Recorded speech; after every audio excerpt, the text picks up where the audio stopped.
Alrighty guys, we are here for another 2 book reviews, and I have been really loving doing my reviews this way instead of a pile of like 10 when I do middle month, end of month. I have 2 books at a time, and it just feels so nice because it is so fresh on my mind, and it's been a little bit of a game changer here for me. Now, I know a lot of other people might not like it because it's a lot, but it's been really great over here. Anyway, these are going to be clean, closed door Christmas books, and I am so excited to talk about them. One I absolutely adored, one I DNF'd. So let's just jump into it and let's get started.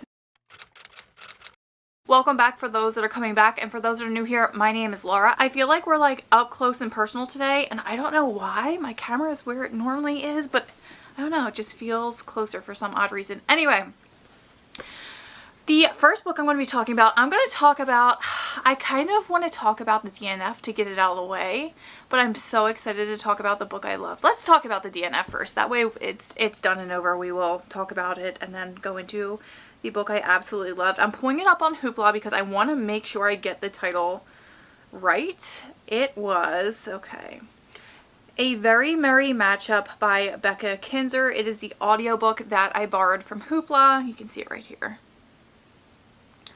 Okay, I actually returned it today. I ended up DNFing it about, I think it was exactly 41% of the way through this book. For me, I know fiction is fiction, right? But like there's a difference between regular fiction and like just so many unbelievable events happening together, simultaneously, continuously, that sometimes when those books come up, I'm just like, I'm having a hard time even believing this is even possible type of thing. And that's what this book was for me. And it just felt so cringy. I found myself cringing at some parts. And obviously, guys, if you love this book, I am very happy for you. This was just not a book for me. I am going to remind everybody, reading is so subjective. This was my first Becca Kinzer book. I have, what's the other one I have here? It's like sitting right here. It is Love in Tandem. I do have that one on my shelves, but since this one was Christmas, I figured I would pick it up first. And like I said, it was not a book for me based on, you have to suspend your disbelief so much. Our female main character in this one was a nurse. Well, she is a nurse. And while she's working, she has a patient named Bo. Now, Bo is a professional, what was he, baseball? I think it was baseball player.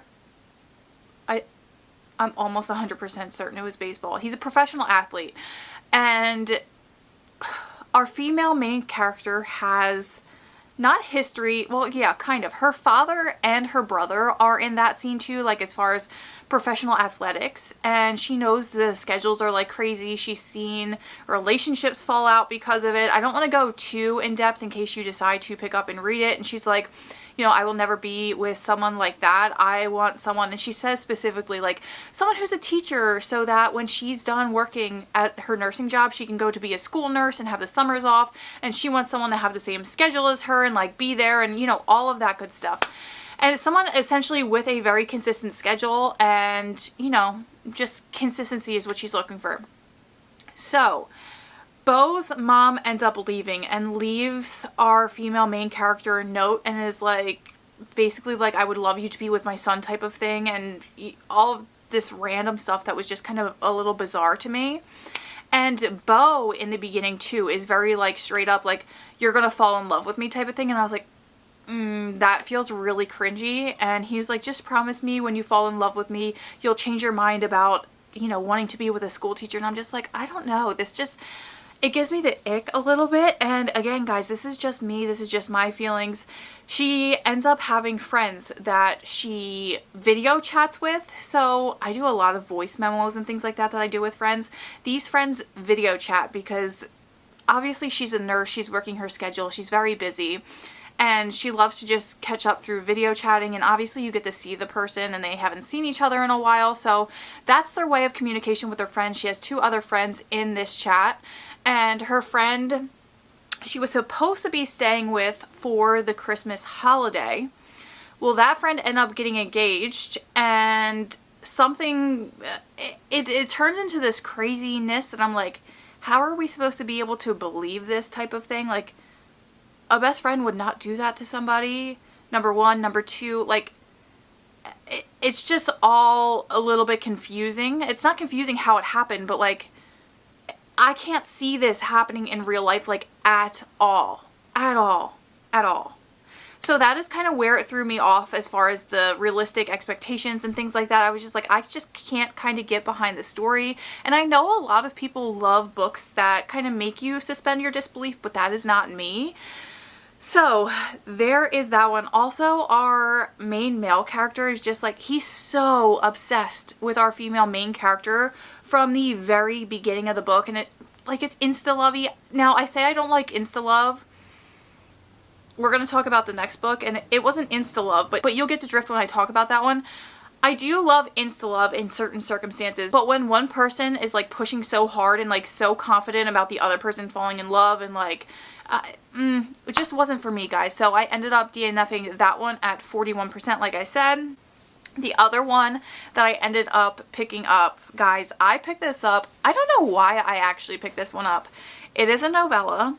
I told my friend Alicia to pick it up. She picked it up and loved it too. If you do not know who Alicia is, she's over on Bookstagram. I will link her account down below. She's absolutely amazing, guys. If you don't follow her, go follow her. But this one is Acting Merry by Martha Keyes. This is my first book by Martha Keyes. It will not be my last. In fact, I know she has other holiday books, and they're on my list. They're on my list to get to before Christmas comes around, because holy moly, was this absolutely amazing. I had such a good time with this. This book was so fast-paced right from the beginning. You get so incredibly intrigued by the characters. You get invested right at the beginning. I'm going to read the back so I don't spoil anything. So it says, she brought him to save her pride. What happens if he steals her heart? When Reese Cameron learns that her annual Friends Christmas getaway will include her ex coming as her friends plus one, she considers a few options. 1. Stay home and nurse her pride. 2. Break her leg skiing for a rock-solid excuse not to go. 3. Ask someone to come as her fake boyfriend. Enter Cole Bradley. He may be a contractor rather than an actor, but he's convincing enough at the boyfriend gig to make Reese question if it's really all an act. Cole has a strict 2-day policy though, and Reese's heart isn't built for casual, which means she may leave this holiday getaway with her pride intact and her heart broken. What I loved about this one, we have a meet cute in here, and it is just so incredibly well done. Like I said, from the very beginning, you get everything. Not only do you fall in love with the characters right away, but the Christmas vibes from the beginning in this one are immaculate, guys. So you see our main female character, Reese, and her new home. She has her new home that she's kind of setting up. She has a lot of stuff already out. She has Christmas decorations out. She has her tree out. She has this little nook where she like reads and things. It's so comfy feeling, okay? It gives all the comfy, cozy vibes. Well, she just moved into the house, like I said. The owner whose house it was before, he still has mail coming to the house. He has not forwarded his mail just yet, so she ends up contacting her realtor to contact his realtor for him to come get the mail. He ends up coming to get the mail, and he's on his way over. A girl shows up at this door, and she was like, essentially she knew it was this guy's home previously, but she doesn't know someone new moved in and he moved out, and she's like going off on our female main character and like, you know, you can't trust him, he's a heartbreaker, stuff like that. And Cole ends up pulling up while the girls are talking. One is outside, the other one, obviously Reese, is inside in the house getting a spiel from this girl, and Cole comes up and he walks in, and like she immediately, she being Reese, pretends to be his girlfriend, his new girlfriend. And it's just, guys, it's so incredibly good. The act she puts on, and then how their chemistry ends up coming about. And then, as it says in the back here, Reese ends up having a friend's getaway. Now, her friends have gone on this getaway for a long time, and they have these traditions in place like contests, gingerbread houses. If you lose, you have to wear an ugly Christmas sweater. If you find the mistletoe and you are the last to get there. And guys, it's just so good. Like I said, Christmas vibes completely there. This will also have you laughing out loud. It is so incredibly funny, but I love seeing how the relationship develops, how they fall for one another. Guys, I can't say enough good things about this book. If you are even thinking about picking this up, if you are not thinking about picking this up, put this on your TBR. I promise you, you will not be disappointed. I ended up giving this one 4.5 stars, and I couldn't get enough. I really couldn't. It was so incredibly good. And again, had me laughing out loud. I feel like the only authors that have really truly made me laugh out loud are Martha and Courtney Walsh. Their rom-coms just hit on the comedy part where I feel like so many other rom-coms don't. So guys, like I said, if you have even had this on your radar, definitely pick it up. But I want to know, guys, what have you been reading? Leave it in the comments down below. Have you read these two books that we talked about today? Let me know that as well as your thoughts. Even if they are different than mine, guys, leave it in the comments down below. You might be helping somebody else pick up their next book as well. But thank you guys for sticking with me for this video. I hope you enjoyed, and I will see you guys soon.